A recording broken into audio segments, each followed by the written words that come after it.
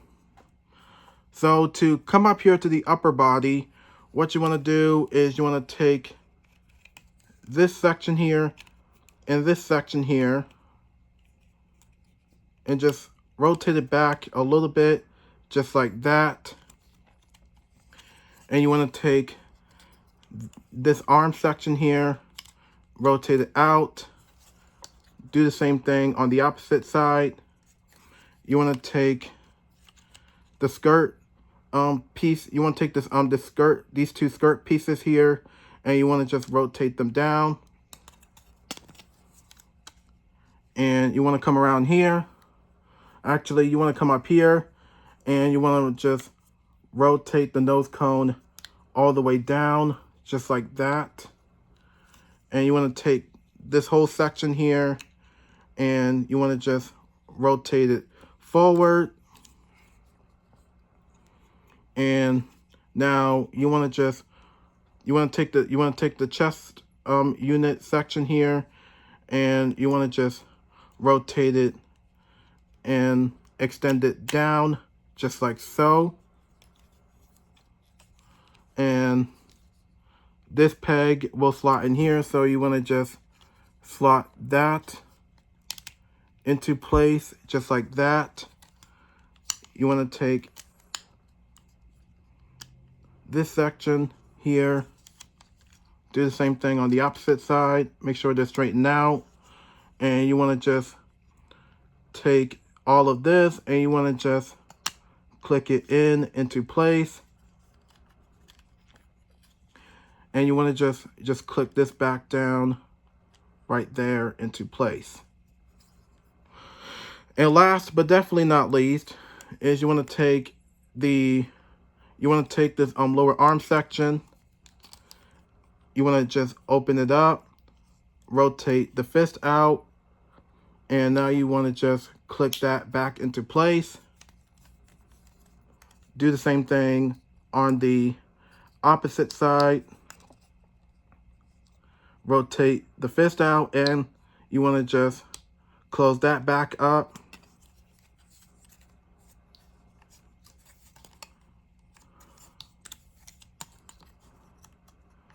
And now you want to double check. And now you want to double check everything. And it looks like we are done. So when you're done, there you have Skywarp in his robot mode. So here's Skywarp in his robot mode, and I think the robot mode looks promising to his G1 animated counterpart. So I think this thing looks absolutely wonderful, and I think the robot mode looks extremely good. So as we get into the color scheme for the robot mode, it's the same color scheme from the jet mode. The black, the silver, and the purple, and that's pretty much it.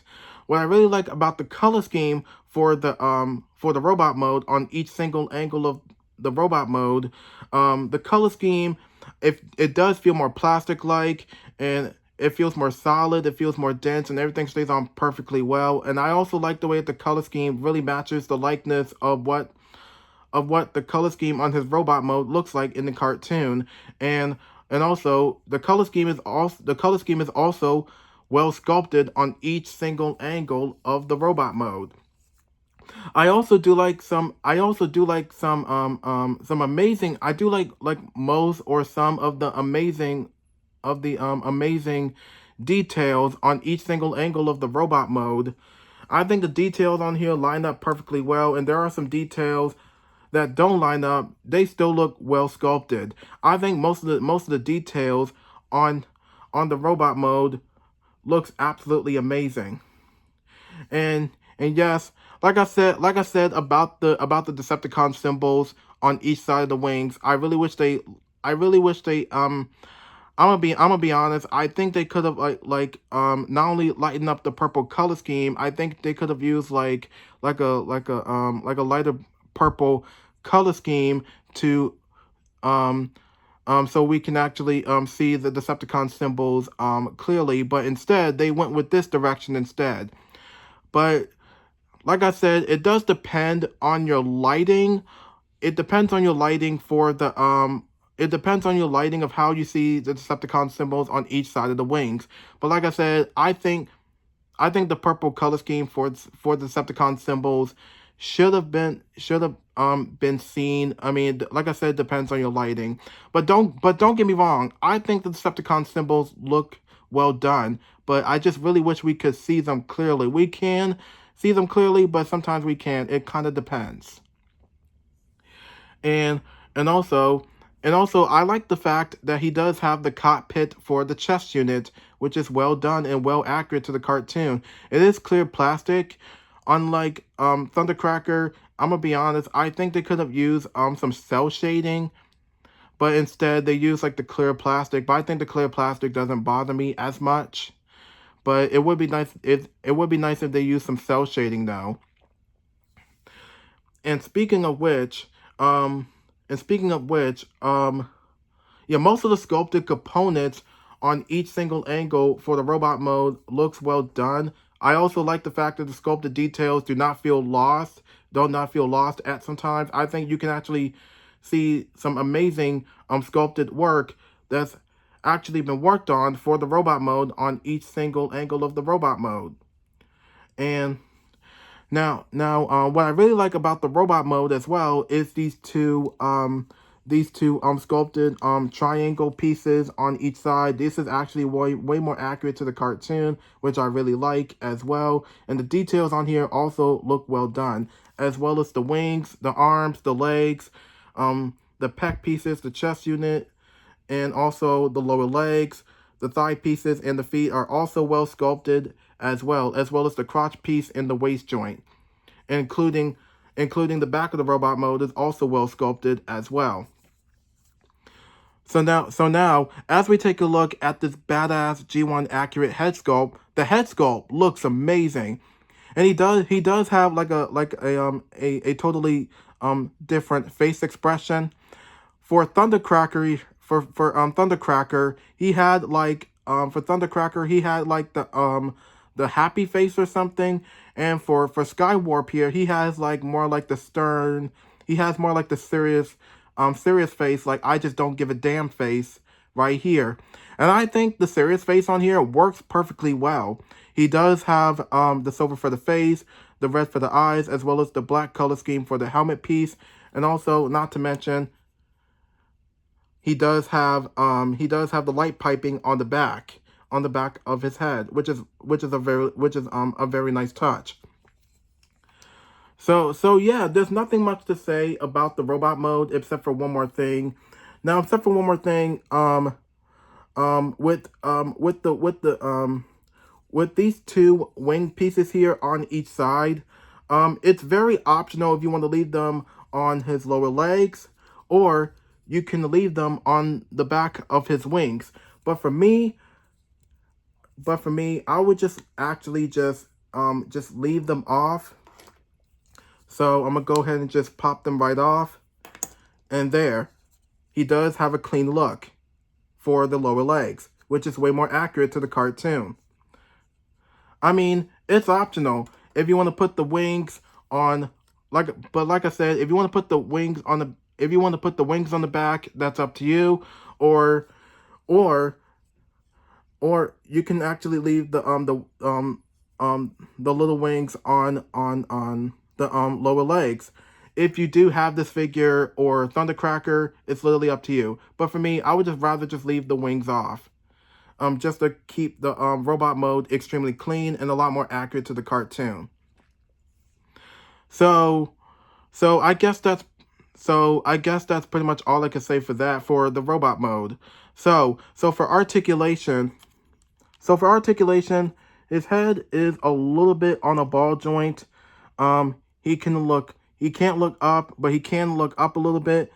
He can look forward, but not look down. And one of the coolest things you can actually do, if you want to actually have him look down, you can actually extend this down just like that. So you see this neck region right about here, you can actually rotate it upwards for him to, in order to have him look down. He can look this way, he can look that way, he can move his arm, elbow joint, wrist joint. He can move this arm, elbow joint, wrist joint. He can move his body. He can move his legs, knee joints, and ankle joints. So if you want to get him into action, you want to take the nose raise ion blaster here, and this peg will slot in here. So you want to just peg that into place just like that. Do the same thing on the opposite side. You want to take this peg and it will slot in here. So you want to just peg that into place just like that.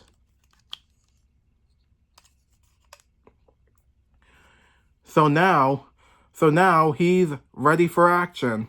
So I guess that pretty much wraps it up for this review for Skywarp. So what are your initial thoughts on this figure? So if you have this figure, what are your initial thoughts? Do you like it or you don't like it? What are some things you like or what are some things you don't like? And what are some things you don't like? But for me, I don't think I see any issues with this figure. But overall, I think the robot mode, the jet mode, looks absolutely amazing, and also the transformation sorry. So, and the transformation also looks absolutely amazing. So, I guess that's pretty much it for that. So like I said, I guess that pretty much wraps it up for this review for the Transformers Studio Series 86 for the Transformers Studio Series 86 Skywarp figure. And there's nothing much else to say, so be sure to like, subscribe, press the notification button, follow me on Instagram, and comment down below. And I'll see y'all on my next video, and thank you for watching.